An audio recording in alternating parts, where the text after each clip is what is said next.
Assalamualaikum warahmatullahi wabarakatuh. Kami dari kelompok 12 Indralaya yang beranggotakan saya Rica Yulianti, NIM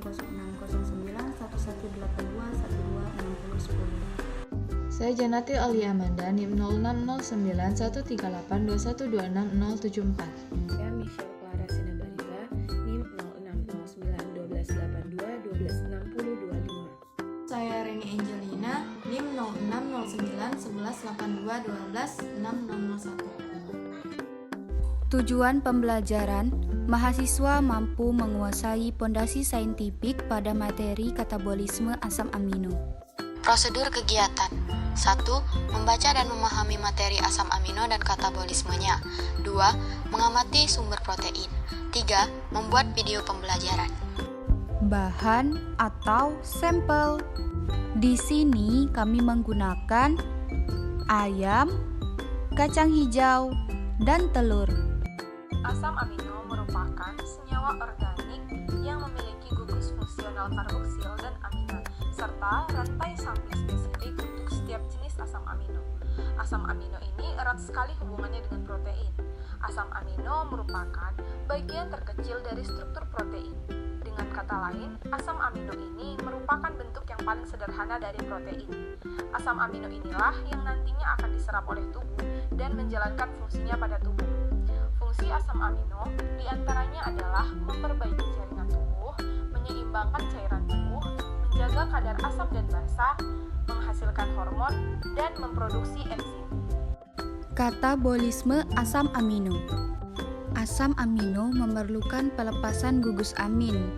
Gugus amin ini kemudian dibuang karena bersifat toksik bagi tubuh. Ada dua tahap pelepasan gugus amin dari asam amino, yaitu 1. Transminasi. Enzim aminotransferase memindahkan amin kepada alfa-ketoglutarat menghasilkan glutamat, atau kepada oksaloaserat menghasilkan aspartat. Yang kedua yaitu deaminasi oksidatif. Pelepasan amin dari glutamat menghasilkan ion amonium. Contoh reaksi transminasi yakni alanin mengalami transminasi menjadi glutamat. Pada reaksi ini dibutuhkan enzim alanin aminotransferase. Glutamat juga dapat memindahkan amin ke rantai karbon lainnya, menghasilkan asam amino baru. Contoh reaksi deaminasi oksidatif, perhatikan glutamat mengalami deaminasi menghasilkan amonium NH4. Gugus-gugus amin dilepaskan menjadi ion amonium NH4+, yang selanjutnya masuk ke dalam siklus urea di hati. Dalam siklus ini dihasilkan urea yang selanjutnya dibuang melalui ginjal berupa urin. Proses yang terjadi di dalam siklus urea digambarkan terdiri atas beberapa tahap, yaitu Yang pertama yaitu reaksi sintesis karbamil fosfat. Dengan peran enzim karbamoil fosfat sintase 1, ion amonium bereaksi dengan CO2 menghasilkan karbamoil fosfat. Dalam reaksi ini diperlukan energi dari ATP. Kedua, reaksi pembentukan sitrulin karbamil fosfat. Dengan peran enzim ornitin transkarbamoilase, karbamoil fosfat bereaksi dengan L-ornitin menghasilkan L-sitrulin dan gugus fosfat dilepaskan. Reaksi pembentukan asam argininosuksinat. Dengan peran enzim argininosuksinat sintase, L-sitrulin bereaksi dengan L-aspartat, menghasilkan L-argininosuksinat. Reaksi ini membutuhkan energi dari ATP. Yang keempat yaitu reaksi penguraian asam argininosuksinat. Dengan peran enzim argininosuksinat liase, L-argininosuksinat dipecah menjadi fumarat dan L-arginin. Yang kelima, reaksi penguraian arginin. Dengan peran enzim arginase, penambahan H2O terhadap L-arginin akan menghasilkan L-ornitin dan urea. Berbagai asam amino akan menghasilkan ATP yang berbeda-beda. Ada yang 12 ATP, ada yang 15 ATP, ada yang tidak sama sekali, ada yang menghasilkan 3 ATP, 9 ATP, dan 6 ATP. Sumber Asam amino. Pada video kali ini, kelompok kami akan membahas beberapa makanan yang mengandung asam amino, yaitu daging ayam. Mengutip dari Direktorat Gizi Departemen Kesehatan pada tahun 2010, daging ayam memiliki kandungan protein sebesar 18,2% per 100 gram daging ayam. Setidaknya ada 9 asam amino yang tidak dapat disintesis oleh tubuh melainkan dari konsumsi protein, yaitu fenilalanin, histidin, isoleusin, leusin, lisin, metionin, treonin, triptofan, dan valin. Kacang hijau. Mengutip dari Departemen Kesehatan pada tahun 1972, satu toge kacang hijau mengandung protein sebanyak 2,9%, di mana kemudian menurut penelitian oleh Ratnaningsi pada tahun 2008, didapat bahwa 100 gram kacang hijau saja mengandung sekitar 22% protein yang kaya akan asam amino lisin, sebanyak 7,94%. Protein pada kacang hijau banyak mengandung asam amino esensial, seperti leusin, arginin, isoleusin, valin, dan lisin. Telur.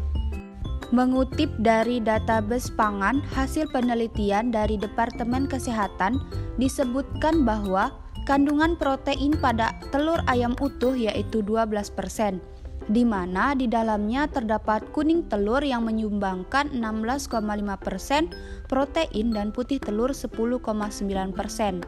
Protein pada telur mengandung asam amino esensial seperti histidin, isoleusin, leusin, lisin, metionin, fenilalanin, treonin, triptofan, dan valin. Di mana pada putih telur sendiri merupakan bagian yang mengandung banyak asam amino, metionin, dan isoleusin. Kesimpulan. Monomer asam amino merupakan penyusun protein. Asam amino dapat dibagi menjadi asam amino esensial yang tidak dapat diproduksi oleh tubuh, dapat diperoleh dari bahan makanan, dan asam amino non-esensial yang dapat diproduksi sendiri oleh tubuh manusia. Ada 20 asam amino yang terdapat di alam, yaitu leusin, metionin, prolin, alanin, isoleusin, triptofan, glisin, aspargin, tirosin, valin, glutamin, fenilalanin, serin, treonin, lisin, histidin, arginin, asam glutamat, dan asam aspartat. 2. Katabolisme asam amino merupakan reaksi yang menghilangkan gugus amin. Sebagian besar berlangsung melalui 2 jalur, yaitu transminasi dan deaminasi. 3. Gugus-gugus amin dilepaskan menjadi ion amonium NH4+, yang selanjutnya masuk ke dalam siklus urea di hati.